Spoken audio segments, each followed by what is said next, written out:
नमस्कार। साइकोलॉजी की इस सीरीज़ में आप सभी का स्वागत है। So this is our last chapter of 11th class NCERT which is अध्याय 9। ये है आपका मोटिवेशन एंड इमोशन, अभिप्रेरणा एवं संवेग। तो इसमें हम पढ़ेंगे अभिप्रेरणा का स्वरूप क्या है, नेचर ऑफ मोटिवेशन। तो इसमें जो मोटिवेशन है ये हमारे भीतर की वो आंतरिक स्थिति या शक्ति है जो हमें किसी लक्ष्य को प्राप्त करने के लिए, व्यवहार करने के लिए उकसाती है। ठीक है, जो हमारा एम रहता है उस एम के लिए जो हमारे अंदर एक शक्ति रहती है, एक, ठीक है, जो वो हमारी विलिंग है, तो उसके लिए हम जो बिहेवियर करते हैं, जो हमारा बिहेवियर रहता है, ठीक है, उससे दिशा देती है ये शक्ति। तो जब तक लक्ष्य मिल नहीं पाए उसे बनाए रखती है, उसे मोटिवेशन कहते हैं। ठीक है, तो अभिप्रेरणा चक्र जो मोटिवेशन साइकिल है किस तरह से रहता है हम यहाँ देखेंगे। जो मोटिवेशन है वो एक साइकिल के रूप में काम करती है। ठीक है, एक चक्र के रूप में काम करती है जिसके मुख्य रूप से निम्नलिखित चरण होते हैं। क्या क्या? सबसे पहले आवश्यकता, नीड। जब हमारे शरीर या जीवन में किसी चीज़ की कमी या अति हो जाती है तो आवश्यकता पैदा होती है। तो नीड, हमें जब किसी चीज़ की नीड होती है, ठीक है, तो जैसे पानी की कमी होने पर प्यास की आवश्यकता। ठीक है, प्रमोद या अंत नोद जो होता है इसको ड्राइव कहते हैं। ठीक है, ड्राइव में क्या होता है, आवश्यकता के कारण शरीर में एक तनाव या बेचैनी पैदा होती है जो हमें काम करने के लिए मजबूर करती है। प्यास लगने पर पानी ढूंढने की बेचैनी। ठीक है, फिर उसके बाद हम उत्तेजना है जिसको हम अराउसल कहते हैं। तो अराउसल में कहते हैं कि जो अंत नोद जो, ठीक है, अंत नोद जो हमने ड्राइव ऊपर भी कहा के कारण व्यक्ति के अंदर एक शारीरिक हलचल या ऊर्जा बढ़ जाती है, उसको हम उत्तेजना कहते हैं, आप जानते ही है। ठीक है, तो अब है हमारा लक्ष्य निर्देशित व्यवहार, गोल डायरेक्टेड बिहेवियर। क्या रहता है इस चरण में? व्यक्ति अपनी जो हमारी उत्तेजना को शांत करने के लिए, ठीक है, सही दिशा में कदम उठाता है। जो हमारी वो फीलिंग्स रहती है, ठीक है, तो उसको हम फीलिंग सेटिस्फाई करने के लिए खुद को हम एक उस दिशा में काम करना शुरू करते हैं। ठीक है, जो हमारा गोल है, गोल को अचीव करने के लिए रसोई की तरफ जाना या पानी की बोतल ढूंढना। ठीक है, हमें प्यास लगी हो जब, तो लक्ष्य प्राप्ति, गोल यहाँ पे अचीवमेंट क्या रहेगा? गोल अचीवमेंट में व्यक्ति को वह वस्तु मिल जाती है उसकी जिसकी उसे कमी थी, पानी पी लेना। ठीक है, फिर वो अचीव हो जाता है उसका गोल। उत्तेजना की कमी, फिर रिडक्शन ऑफ अरोसोल होता है इसमें। तो रिडक्शन जब होती है,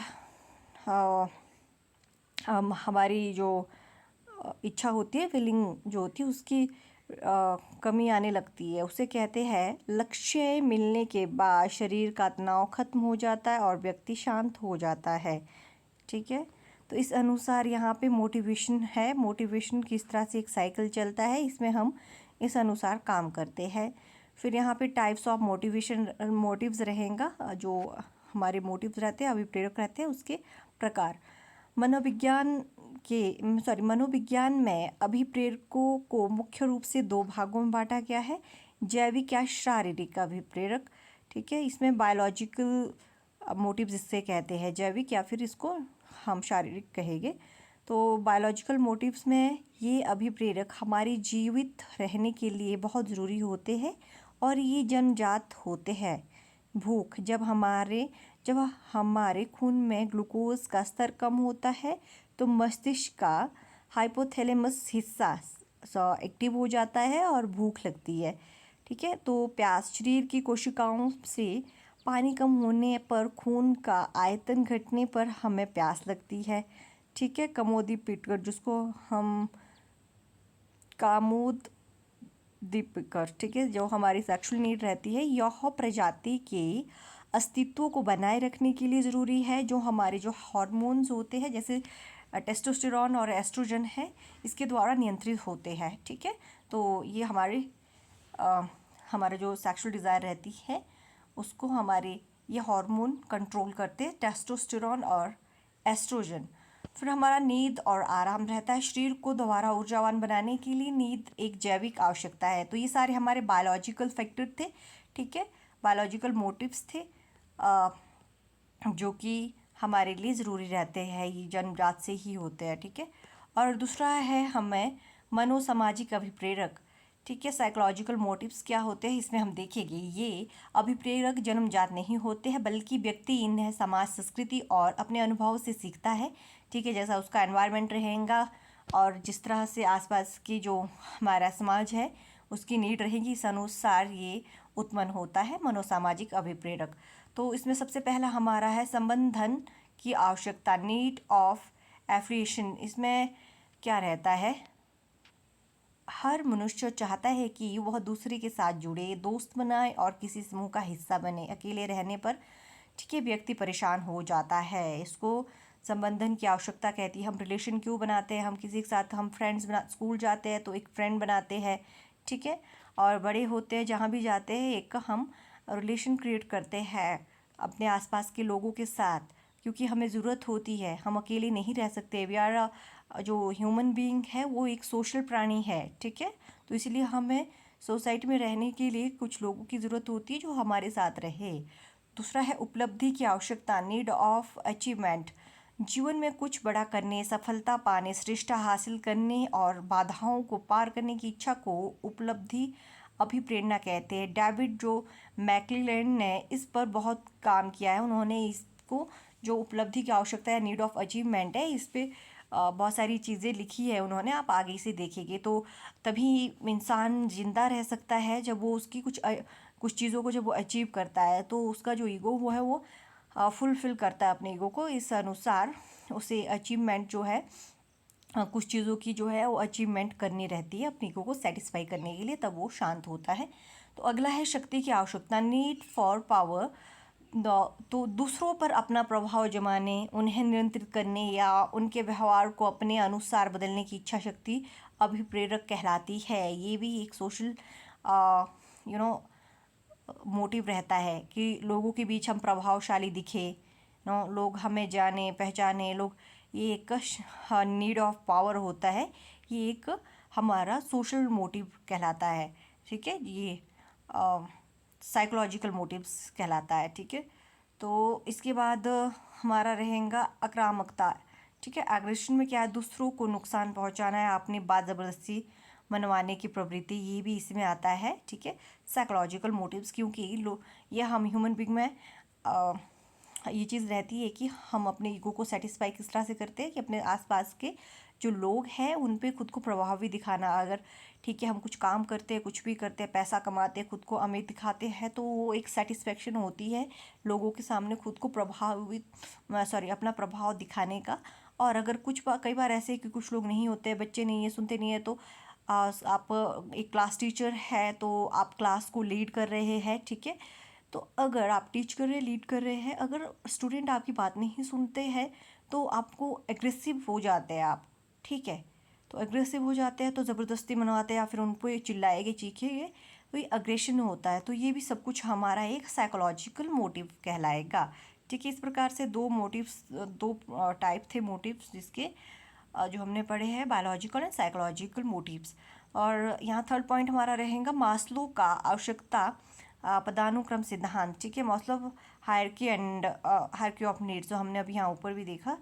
तो सॉरी, ये डेविड मैक्लेलैंड है ये, तो ठीक है, यहाँ मैस्लो का है। तो यहाँ अब्राहम मैस्लो जो है, ये 1917 में इन्होंने मानव आवश्यकताओं को एक पिरामिड या फिर जो हायरार्की है, पदानुक्रम, एक क्रम के रूप में सजाया। उनका मानना था कि इंसान पहले नीचे की बुनियादी ज़रूरतों को पूरा करता है, उसके बाद वो ऊपर की ज़रूरतों की तरफ बढ़ता है, ठीक है, पहले उसकी जो नेसेसिटीज़ रहती है उनको पूरा करेगा, उसके बाद उसके ऊपर जो उनके ईगो को सेटिस्फाई करता है, उसके बाद वो चीज़ें आती है। तो शारीरिक आवश्यकताएं सबसे पहले रहती है, जो हमारी फिजियोलॉजिकल नीड्स, पिरामिड ने इस सबसे नीचे बुनियादी ज़रूरतें होती है जैसे भोजन, पानी, हवा और नींद, यह हमारी एसेंशियल नीड्स रहती है। उसके बाद है सुरक्षा की आवश्यकता, ठीक है, उसको सेफ्टी नीड्स रहती है। शारीरिक ज़रूरतें पूरी होने के बाद व्यक्ति अपने भविष्य, धन, घर और जीवन की सुरक्षा चाहता है, ठीक है, संबद्धता और प्रेम की आवश्यकता, उसके बाद हमें बिलोंगिंग, ठीक है, बिलोंगिंगनेस और लव नीड्स हमारी रहती है, उसको जो हमारे इमोशन है हमारे इमोशन को सेटिस्फाई करती है। इसके बाद व्यक्ति चाहता है कि उसका एक परिवार हो, दोस्त हो और लोग उससे प्यार करें, ये हमारी इमोशन सेटिस्फैक्शन के लिए रहता है। अगला हमारा आत्मसम्मान की आवश्यकता होती है, ये हमारे ईगो को सेटिस्फाई करता है, एस्टीम नीड। इस स्तर पर व्यक्ति समाज में अपनी पहचान, मान सम्मान, पद और प्रतिष्ठा पाना चाहता है। तो इस अनुसार से ये अगला हमारा रहेगा आत्मसिद्धि, सेल्फ एक्चुअलाइजेशन, सबसे लास्ट में आता है। यह पिरामिड का सबसे ऊंचा स्तर है। इसका मतलब है कि व्यक्ति अपनी छिपी हुई पूरी क्षमता, जो हमारा पूरा पोटेंशियल है, इंटरनल पोटेंशियल है, इसको पहचान कर वह सब कुछ बनता है जो वह बन सकता है, जैसे एक महान कलाकार, संत या वैज्ञानिक बनना। ठीक है, तो ये सब कुछ, ये सेल्फ एक्चुअलाइजेशन जब हम समझेंगे कि हम बेहतर किस में हो सकते हैं, हम बनना क्या चाहते हैं मन से। ठीक है, तो आप में से कुछ चाहे देखिए, जो आपका गोल है जब आप उसको अचीव करते हैं, ठीक है, तो कई बार आप मान लो टीचर बनना चाहते हैं, टीचर बनने आपको इतना मज़ा नहीं आ रहा पढ़ाने में, फिर आप कुछ और करेंगे। तो जिस चीज़ में आपको लगेगा ये एंड पॉइंट है, हमें यहाँ बिल्कुल सेटिस्फाई हूँ, दैट इज़ योर आत्मसिद्धि।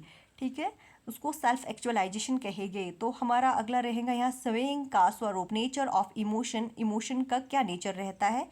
तो जो हमारे इमोशन है, ये शब्द लैटिन भाषा के, ठीक है, इमोवर से बना है। इसका अर्थ होता है उत्तेजित होना। स्वयं हमारे मन को मतलब उत्तेजित होना, फीलिंग आना यार। ठीक है, स्वयं हमारी मन और शरीर की एक जटिल उत्तेजित अवस्था है। जो इमोशन है हमारे, जो मन है हमारा, और जो हमारा शरीर है, जो हम बॉडी और हमारा मन जो रहेगा, माइंड रहेगा, इसकी एक जटिल उत्तेजित अवस्था है, जो एक फीलिंग्स है, इसको क्या कहेंगे हम? इसको इमोशन कहेंगे।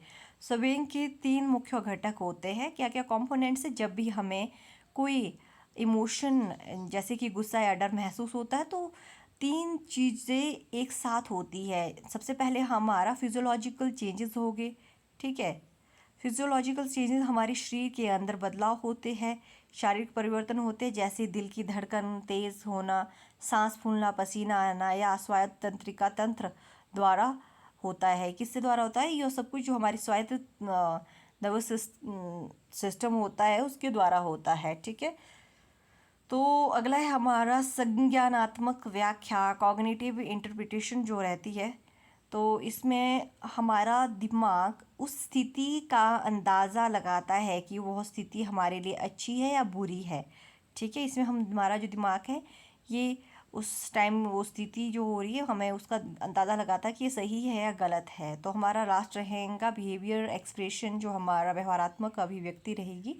हम अपने व्यवहार से उस संवेग को, ठीक है, उस इमोशन को दिखाते हैं, जैसे चेहरे के हाव भाव, रोना, मुस्कुराना, चिल्लाना या भाग जाना, ये सब कुछ वो स्थिति के हिसाब से हम अपने आप को एक्सप्रेस करते हैं। ठीक है, तो ये किस तरह से क्या बताया था यहाँ? इमोशन जो है, इमोशन के 3 तरह से हम इमोशन को शो करते हैं। ठीक है, ये 3 चीज़ें होती है हमारे साथ। तो अगला है हमारा थ्योरीज ऑफ इमोशन। इमोशन के क्या सिद्धांत हैं? मनोवैज्ञानिकों में हमेशा यह बहस रही है कि जो इमोशन है वो महसूस करने में शारीरिक बदलाव पहले आते हैं या मानसिक विचार।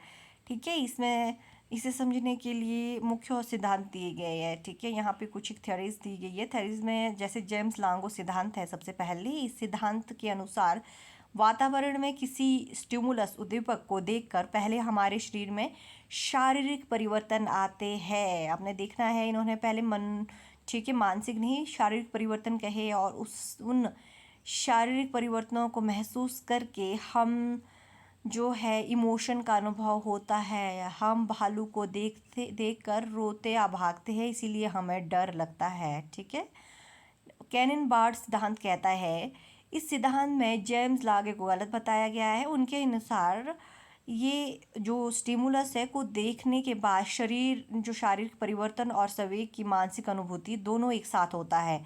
ठीक है, साइमल्टेनियसली दोनों चीज़ें होती है हमें शरीर में। ठीक है, परिवर्तन भी होता है हमारी, जैसे मान लो हमारी जो शरीर के, जो हम बोलते हैं कि उसके रोंगटे खड़े हो जाना, एकदम से डरना, तो रोंगटे खड़े हो जाना, और एकदम से हमारी जो मानसिक स्थिति है वो हम डर उसी टाइम महसूस करते हैं। रोंगटे खड़े होने का मतलब यही कि हर डर के कारण हो रहा हम भागते हैं, तो ये दोनों चीज़ें साथ साथ होती है। ठीक है, इसमें जो हमारा मस्तिष्क है, मस्तिष्क का जो थैलेमस है, थैलेमस है, इसका हिस्सा मुख्य भूमिका निभाता है। ठीक है, थैलेमस मुख्य रूप से यहाँ पे अफेक्ट करता है हमारे दोनों चीज़ों को, मुख्य यहाँ पे भूमिका निभाएगा। फिर है शेक्टर सिंगर द्विकारक सिद्धांत। शेक्टर सिंगर टू फैक्टर थ्योरी में हम बताएंगे, इसे स्वेंग का संज्ञानात्मक सिद्धांत भी कहा गया है। इसे इमोशन का कॉग्निटिव सिद्धांत जो है थ्योरी, कॉग्निटिव थ्योरी कह गई है, कहते हैं। इनके अनुसार जो हमारे इमोशन है, इमोशन के लिए दो चीज़ें ज़रूरी है। पहला, शरीर में उत्तेजना। ठीक है, तो शरीर में उत्तेजना होना, और दूसरा हमारे दिमाग द्वारा उस उत्तेजना को एक नाम या लेवल देना। ठीक है, यह उत्तेजना किस वजह से होती है, यहाँ देखते हैं। जो ये हमारी फीलिंग्स है या फिर ठीक है, ये किस वजह से होती है, ये सब कुछ कौन देखता है, ये इसमें जो हमारे टू फैक्टर थ्योरी है इसमें ये दिया गया है। ठीक है, अगला हमारा संवेगों की अभिव्यक्ति, एक्सप्रेशन ऑफ इमोशंस। तो क्या एक्सप्रेशन होते हैं इमोशन के? हम अपने इमोशन को दूसरों के सामने कैसे प्रकट करते हैं, इनके मुख्य माध्यम निम्नलिखित है। चेहरे की अभिव्यक्ति। ठीक है, फेशियल एक्सप्रेशंस होते हैं हमारे किसी इमोशन को एक्सप्रेस करने के लिए। हमारा चेहरा इमोशन का दर्पण होता है। ठीक है, पॉल एकमैन के शोध बताते हैं कि कुछ मूल संवेग जैसे खुशी, दुख, गुस्सा, डर, आश्चर्य और घृणा के चेहरे के हाव भाव पूरी दुनिया में सभी संस्कृतियों में एक जैसे होते हैं, यूनिवर्सल होते हैं सबके लिए। भाषाएं बेशक अलग हो, कुछ भी हो, लेकिन जो ये फीलिंग है, जब हम ये एक्सप्रेस करते हैं इन फीलिंग्स को, तो हमारे जो हाव भाव है वो एक जैसे रहेंगे इन सभी चीज़ों के लिए। खुशी, दुख, सुख, ठीक है, डर, आश्चर्य और घृणा, इन सभी जो इमोशन के लिए। और सेकंड रहेगा शारीरिक भाषा, बॉडी लैंग्वेज। हमारे बैठने, खड़े होने का तरीका और हाथों के इशारे भी हमारी भावनाओं को बताते हैं। फिर सेकंड है मौखिक अभिव्यक्ति। हम किस आवाज़ में कितनी तेज़ी से या धीमे बोल रहे हैं, टोन ऑफ वॉइस। ठीक है, इसमें भी हम क्या है इमोशन प्रकट करते हैं। तो जैसे हम जब गुस्से में होते हैं तो बहुत ज़ोर से चीखेंगे, चिल्लाएंगे, दुख में होंगे तो आराम से होंगे। ठीक है, गहरी पीड़ा में होते हैं, कुछ एक जानवर भी देखेंगे पीड़ा में होते तो उनकी अलग आवाज़ होती है। ठीक है, कुत्ते खेल रहे होंगे तो आपके साथ चूं चूं की आवाज़ करते हैं, हैप्पीनेस फील करते हैं। दुख में होंगे तो अलग लेवल, अलग तरह की आवाज़ निकालते हैं। ये सारी जो है हमारे इमोशन को एक्सप्रेस करने के एक्सप्रेशन रहते हैं। ठीक है, संवेगों का प्रबंधन और नियंत्रण, मैनेजमेंट ऑफ इमोशंस में देखेंगे। जो हमारा नकारात्मक संवेग है, नेगेटिव इमोशन, जैसे बहुत ज़्यादा गुस्सा या तनाव, इसको नियंत्रित करना हमारे मानसिक और शारीरिक स्वास्थ्य के लिए बहुत ज़रूरी है। इसके मुख्य उपाय निम्नलिखित है, किस तरह से मैनेज करना यहाँ देखेंगे। ठीक है, स्व जागरूकता, सेल्फ अवेयरनेस। सबसे पहले यह पहचानना कि हमें कौन सा इमोशन महसूस हो रहा है और उसकी वजह क्या है। ठीक है, संज्ञानात्मक पुनर्गठन, कॉग्निटिव रिस्ट्रक्चरिंग। तो इसमें रहेंगे किसी परिस्थिति के बारे में अपने सोचने के नज़रिए को बदलना, ना जो हमारे नेगेटिव विचार रहते हैं, नेगेटिव थॉट को पॉजिटिव थॉट में बदलना। ठीक है, ये हमारा कॉग्निटिव रिस्ट्रक्चरिंग कहलाएगा। तनाव प्रबंधन तकनीकें, योग, क्या तकनीक्स रहती है हमारी, जो हमारे तनाव जो रहता है, डिप्रेशन वगैरह जो रहता है। ठीक है, डिप्रेशन को मैनेज करने के लिए कौन से टेक्निक्स रहते हैं। योग हुआ, मेडिटेशन हुआ, गहरी सांस लेना और शारीरिक व्यायाम करना। ठीक है, जिसमें शरीर की उत्तेजना शांत होती है। ये सब कुछ चीज़ें हम तनाव को कम करने के लिए कर सकते हैं। ठीक है, तो हमारा नेक्स्ट रहेगा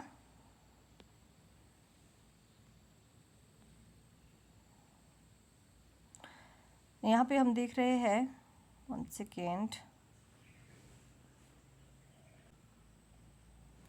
नेक्स्ट है सामाजिक समर्थन। अपने दोस्तों, परिवार या किसी काउंसलर से अपनी भावनाओं को खुलकर साझा करना। ठीक है, ये सब कुछ किस में आता है, संवेग का ये अपने इमोशन को हम इस तरह से मैनेज करते हैं। तो सामाजिक समर्थन भी अपने दोस्तों, परिवार, अपने ठीक है, को जो भी हमारा या फिर काउंसलर जो भी हमारी बुरी या भावनाएं होती है, वो खुलकर हम साझा करते हैं, ठीक है, उसके बारे में बात करते हैं। इस अनुसार हम एक पॉजिटिव चेंज ला सकते हैं अपने में। तो यहाँ पे है जो नेगेटिव है, नेगेटिव संवेग का प्रबंधन, मैनेजमेंट और नेगेटिव इमोशन, चिंता, गुस्सा, डर, उदासी, ईर्ष्या और अवसाद जैसी भावनाएं नेगेटिव इमोशन या फिर निषेधात्मक संवेग कहलाती है। तो जैसे कि 11th क्लास है अभी, इसमें जो हमारा चैप्टर 9 है, इसके अनुसार जो संवेग है पूरी तरह ख़त्म करना संभव नहीं है। हम इमोशन को पूरी तरह ख़त्म नहीं कर सकते, लेकिन सही तरीके से इसका मैनेजमेंट हम कर सकते हैं, ठीक है। तो हमारा जो मानसिक और शारीरिक स्वास्थ्य के लिए बेहद ज़रूरी रहता है अगर हम अपने इमोशन को कंट्रोल और सही तरीके से मैनेज करें। तो यहाँ पे हम देखेंगे परीक्षा और नोट्स के लिए कुछ एक मुख्य बिंदु है। यहाँ देखिए कि क्या है, जैसे यहाँ पे है निषेधात्मक संवेगों की प्रबंधन की मुख्य रणनीतियाँ, मतलब निषेधात्मक नेगेटिव जो हमारे नेगेटिव इमोशन है, ठीक है, इसका जो मैनेजमेंट है, इसके लिए कुछ एक रणनीतियाँ है। मनोवैज्ञानिकों ने नेगेटिव इमोशन को नियंत्रित करने के लिए सही दिशा देने के लिए निम्नलिखित व्यवहार अपनाए हैं। जैसे सेल्फ अवेयरनेस, हमने पहले भी जो प्रबंधन का पहला कदम यह पहचानना है कि आपको कौन सा जो इमोशन है महसूस हो रहा है और क्यों। जब आप गुस्से या उदासी की शुरुआती लक्षणों जैसे दिल की धड़कन तेज़ होना, मुठिया ठीक है, भेजना को पहचानते हैं तो उससे नियंत्रित करना आसान हो जाता है। दूसरा हमारा कॉग्निटिव रिस्ट्रक्चरिंग रहेगा। इसका मतलब ये है कि सोचने के नज़रिए को बदलना। अक्सर हमारे संवेग इस बात पर निर्भर करते हैं कि हम किसी घटना को कैसे देखते हैं, क्या उसके बारे में सोचते हैं। अपनी जो नेगेटिव और तर्कहीन सोच है उसको तर्कसंगत और पॉजिटिव थॉट में बदलना ही हमारा कॉग्निटिव रिस्ट्रक्चरिंग कहलाएगा, संज्ञानात्मक पुनर्गठन कहलाता है, ठीक है। आत्मनियंत्रण और ठहराव, सेल्फ कंट्रोल एंड पॉज। जब भी कोई नेगेटिव नकारात्मक संवेग चरम पर हो, कोई भी नेगेटिव थॉट हो, हमारे फीलिंग हो कोई, ठीक है, और पीक पे हो जब, तो तुरंत तो कोई प्रतिक्रिया रिएक्शन ना दे। बहुत ज़्यादा गुस्सा आ रहा हो तो गुस्सा में हम एकदम से प्रतिक्रिया नहीं, थोड़ा वेट करना है, ठीक है। तो मनोविज्ञानी इसके लिए उल्टी गिनती गिनने या घटक से दूर हट जाने की सलाह देते हैं ताकि दिमाग को शांत होने का समय मिल सके, ठीक है। हम हड़बड़ी में, गुस्से में या फिर किसी ऐसी कोई भी हमारे अंदर इमोशन है उसमें गलत डिसीजन ना ले, इसीलिए थोड़ा रुकना है। शारीरिक उत्तेजना को कम करना, ठीक है, रिड्यूसिंग फिजियोलॉजिकल अराउसल। तो इसमें क्या करना है, जो नेगेटिव हमारे इमोशन है, नेगेटिव इमोशन के समय हमारा जो स्वायत्त तंत्रिका तंत्र, ऑटोनोमस नर्वस सिस्टम जो रहता है वो शरीर को उत्तेजित कर देता है। इससे शांत करने के लिए गहरी सांस या व्यायाम, डीप ब्रीथिंग, योग, मेडिटेशन या नियमित शारीरिक व्यायाम बहुत मददगार होता है, ठीक है। ये हमारा शारीरिक उत्तेजना को कम करता है। स्वयं की सही अभिव्यक्ति, हेल्दी इमोशन एक्सप्रेशन क्या है, अपनी भावनाओं को ज़बरदस्ती दबाना, ठीक है, सप्रेस करना सेहत के लिए नुकसानदेह होता है। ज़बरदस्ती नहीं, स्वयं को दबाने की बजाय उन्हें किसी सुरक्षित माध्यम के से बाहर निकालनी चाहिए, जैसे अपनी डायरी में लिखना, चित्रकारी करना या किसी विश्वसनीय दोस्त से बात करना, काउंसलर के साथ बाहर अपने सारी फीलिंग्स है वो शेयर करना, ठीक है। तो ये सारी चीज़ें हमारे को क्या है, ये हेल्दी इमोशनल एक्सप्रेशन होता है। हम इमोशन है तो ठीक है, हमारे अपने इमोशन है तो एक्सप्रेस तो होगी ही, तो उसको एक्सप्रेस करने से अच्छा अगर एक्सप्रेस करेंगे तो हम किसी और रूप से वो बाहर निकलेंगे, ठीक है। तो विशिष्ट संवेगों का प्रबंधन, जैसे क्रोध प्रबंधन, एंगर मैनेजमेंट क्या होता है। चैप्टर के अनुसार क्रोध एक ऐसा प्रमुख नेगेटिव इमोशन है जो व्यक्ति के संबंधों और स्वास्थ्य को सबसे ज़्यादा नुकसान पहुंचाता है। इसके प्रबंधन के तरीके निम्नलिखित है। विचारों की दिशा बदलना, ठीक है, तो विचारों की दिशा बदलना सबसे पहले रहेगा। गुस्से वाली परिस्थिति से अपना ध्यान हटाकर किसी पसंदीदा शौक, संगीत या काम में लगा देना अपने ध्यान को, ठीक है। एम्पैथी जो है हमारा सहानुभूति रखना, सामने वाले व्यक्ति के नज़रिए से परिस्थिति को समझने की कोशिश करना और उसे ऐसा व्यवहार क्यों किया है ये सब कुछ समझना, तो हम एकदम से उस पर रिएक्ट नहीं करेंगे। रचनात्मक समाधान खोजना, समस्या पर गुस्सा करने के बजाय इस पर ध्यान लगाना कि उस समस्या को कैसे सुलझाया जा सकता है। ठीक है। मानसिक दृढ़ता और सामाजिक सहयोग, यहाँ पे यहाँ मानसिक दृढ़ता और सामाजिक सहयोग किस तरह से हमारी इमोशन को प्रभावित करता है। जो हमारा पॉजिटिव जीवन शैली है, संतुलित आहार, पूरी नींद और खुश रहने की आदतें हमारे दिमाग में अच्छे हार्मोन, ठीक है, एंडोर्फिन और सेरोटोनिन को बढ़ाती है, जिससे हमारी नेगेटिव जो फीलिंग्स रहेंगी वो खुद ब खुद कम होने लगती है। सामाजिक समर्थन, सोशल सपोर्ट, जब तनाव या हमारी नेगेटिविटी बहुत ज़्यादा बढ़ जाती है तो अपने परिवार, दोस्तों या किसी पेशेवर, ठीक है, किसी साइकोलॉजिस्ट की मदद लेने से इमोशन का प्रबंधन बहुत आसानी से हो जाता है। ठीक है। इस अनुसार ये प्रबंधन था। अभी हमारा ध्यान, ठीक है, विद्यात्मक संवेग, पॉजिटिव इमोशंस क्या होता है। ठीक है। मनोविज्ञान में खुशी, प्रेम, संतोष, जॉय, लव, यहाँ पे ये कंटेंटमेंट, होप, ठीक है, ग्रैटिट्यूड और उत्साह जैसी भावनाओं को विद्यात्मक या जो सकारात्मक संवेग कहा जाता है। ये संवेग न केवल हमें अंदर से अच्छा महसूस कराते हैं बल्कि हमारी जो मानसिक और शारीरिक स्वास्थ्य है, जो हमारी मेंटल एंड फिजिकल हमारा जो स्वास्थ्य है उसको भी मजबूत करने में बहुत बड़ी भूमिका निभाता है। ठीक है। तो इस तरह से हमारा जो पॉजिटिव इमोशन रहेगा यह हमारे को अफेक्ट करता है। तो यहाँ पर विद्यात्मक संवेगों का स्वरूप और महत्व, जो सकारात्मक पॉजिटिव इमोशन है वो हमारे जीवन की गुणवत्ता को बढ़ाते हैं। इनके मुख्य प्रभाव और महत्व निम्नलिखित है। ठीक है। किस तरह से बढ़ाते हैं यहाँ देखते हैं। शारीरिक स्वास्थ्य में सुधार, ठीक है, जो हमारा विद्यात्मक संवेग है, ठीक है, विद्यात्मक जो संवेग है हमारे शरीर को रोग प्रतिरोधक क्षमता, जो हमारी इम्यूनिटी है, हमारी इम्यून सिस्टम को स्ट्रॉन्ग करता है, इम्यूनिटी बढ़ाता है। जब हम खुश रहते हैं, शांत होते हैं, तो शरीर में तनाव बढ़ाने वाले हार्मोन जैसे कॉर्टिसोल, किससे हमारा तनाव बढ़ता है, कॉर्टिसोल का स्तर कम होता है। और अच्छे हार्मोन जैसे एंडोर्फिन और डोपामाइन, जो हमारा डोपामाइन है इसको बढ़ाते हैं, जिससे दिल की बीमारी और रक्तचाप, ब्लड प्रेशर का खतरा कम होता है। मानसिक लचीलापन, ठीक है, तो इसमें मानसिक जो लचीलापन होता है हमारा, रेजिलियंस होती है। जो लोग अपने जीवन में पॉजिटिव इमोशन को ज़्यादा महसूस करते हैं वे कठिन परिस्थितियों, तनाव और दुख का सामना ज़्यादा मजबूती से कर पाते हैं। वे जो उनके फेलियर से निराश होकर बैठने की बजाय जल्दी संभल जाते हैं। ठीक है। सामाजिक संबंधों में मजबूती, जो पॉजिटिव फीलिंग जिनके पास होती है, जो पॉजिटिव इमोशन रखने वाले जो लोग होते हैं वो दूसरों के प्रति अधिक दयालु, सहयोगी या फिर मिलनसार होते हैं। इससे उनके सामाजिक संबंध गहरे और मजबूत बनते हैं और समाज में उन्हें अधिक पसंद किया जाता है। फिर है हमारा नेक्स्ट फ्रेडरिकसन का विस्तृत और निर्मित सिद्धांत क्या है हम देखेंगे। मनोवैज्ञानिक बारबरा फ्रेडरिकसन जो थे, ठीक है, इन्होंने विद्यात्मक संवेग के महत्व, ठीक है, जो विद्यात्मक इमोशन है के महत्व को समझाने के लिए बहुत ही प्रसिद्ध सिद्धांत दिया है। इस सिद्धांत के दो मुख्य भाग हैं।